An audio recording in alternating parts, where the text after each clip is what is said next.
Hola, ¿qué tal? Mi nombre es Arturo Aparicio Macías. Soy estudiante de UTC, Universidad Tres Culturas, en la Facultad de Derecho. Vengo a presentarles un breve resumen de lo que es Derecho Constitucional, de qué trata y en qué consiste. Bueno, pues comencemos. El Derecho Constitucional es una rama del derecho público, cuyo campo de estudio incluye el análisis de las leyes fundamentales que definen un Estado, o sea, un país. Además, esta tiene la posibilidad de verse desde el punto de vista tanto formal como material. De esta manera, es materia de estudio todo lo relativo a la forma de Estado, forma de gobierno, derechos fundamentales y la regulación de poderes públicos, incluidas las relaciones entre los poderes públicos y los ciudadanos.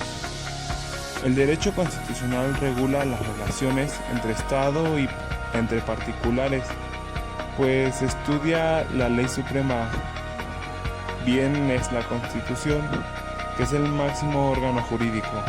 Para comenzar hablaré un poco de la Constitución. La Constitución tiene su origen del término constitución, viene de Grecia y Roma, luego en la Edad Media y la época moderna. Concepto de constitución desde los hebreos, pues ya que esto es lo que vienen diciendo algunos autores.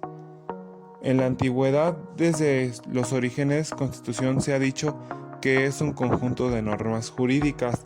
Además, los romanos usaron la palabra peara para decir que era un cuerpo político y ha sido la ley suprema de un Estado moderno. A continuación especificaré la clasificación de constitución. Bien, existen diversas clasificaciones que varían, depende del autor y la época, pero estas son algunas clasificaciones más importantes. La primera es constitución escrita y no escrita.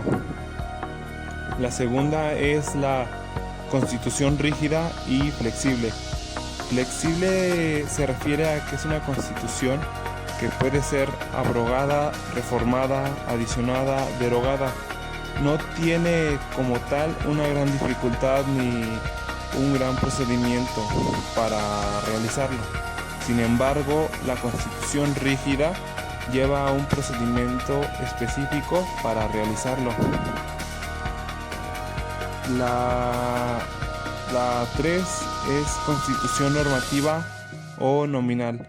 Toma como base lo que existe la congruencia entre la Constitución y el Estado. Constitución normativa es la que se encuentra integrada en una sociedad y es eficaz tanto para los gobernantes como para los gobernadores y los gobernados.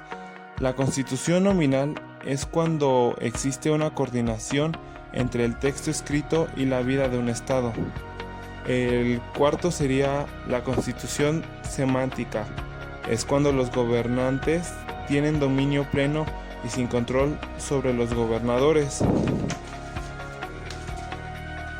La quinta es constitución jurídica y real. La constitución jurídica se refiere a la norma escrita y la constitución real es la forma en la que un Estado se rige. El 6 sería constitución democrática y no democrática. La constitución democrática es cuando la ley suprema rige a un Estado democrático y la constitución no democrática es cuando la ley suprema rige a un Estado dictatorial, o sea, que son se rige por un dictador, ¿no? El 7 es constitución originaria y constitución derivada. La constitución originaria es aquella que surge a través de factores, ya pueden ser históricos, políticos, sociales, sin la necesidad de basarse en otra constitución. Y la derivada es aquella constitución que surge a través de otra, pues está basada en aquella, ¿no? Para crear su cuerpo normativo. La 8 es constitución material y formal. La constitución material es aquella que contiene los derechos que tienen los hombres ante un Estado, y la constitución formal es un documento solemne, codificado o escrito. Esos son los 8 puntos. Algunas de las características de una constitución, pues bien recordemos que la constitución es la ley suprema de un Estado moderno. Establece las bases de su ordenamiento jurídico, impone los límites de poder ejecutivo, legislativo y judicial, además de contener los derechos fundamentales de los ciudadanos. Por tal circunstancia, las características principales de una constitución son las siguientes. Uno, pues es que establece la forma de Estado y de gobierno. 2, crea y estructura los órganos de un Estado. 3, establece la función de la propia Constitución. 4, proclama los principios políticos y socioeconómicos. Regula el poder público del Estado. Una constitución, bien, pues tiene el contenido, ¿no? Y pues el contenido viene siendo lo que es que la doctrina establece 2 tendencias respecto al contenido de una constitución: la tendencia restrictiva y la tendencia extensiva. La tendencia restrictiva corresponde a la visión clásica del constitucionalismo, en donde establece que una constitución solo debe contemplar la organización de poder público y los derechos de los ciudadanos. Por su parte, la tendencia extensiva sostiene que una constitución debe contener la organización del poder público, los derechos de los ciudadanos, preceptos que la comunidad política le interesan, como determinadas normas económicas, normas sociales, normas ideológicas, etcétera, y así. Esta es la característica que distingue principalmente a la tendencia extensiva. Pues en el caso particular de México, nuestra Constitución es extensiva porque comprende una parte dogmática que contienen los principios e ideas y derechos fundamentales de los individuos. En los artículos del 1 al 28 de la Constitución, a excepción del artículo 25 y 26, son los que nos hablan de la Rectoría del Estado, una parte orgánica que se encarga de la organización y funcionamiento del poder público. El contenido en los artículos 49 al 105 de la Constitución, y la parte programática y social, que son todas las metas y aspiraciones sociales integradas a los artículos 3, 27 y 123 constitucionales. Pues entendido estos temas, el siguiente tema a explicar es el poder constituyente y el poder constituido.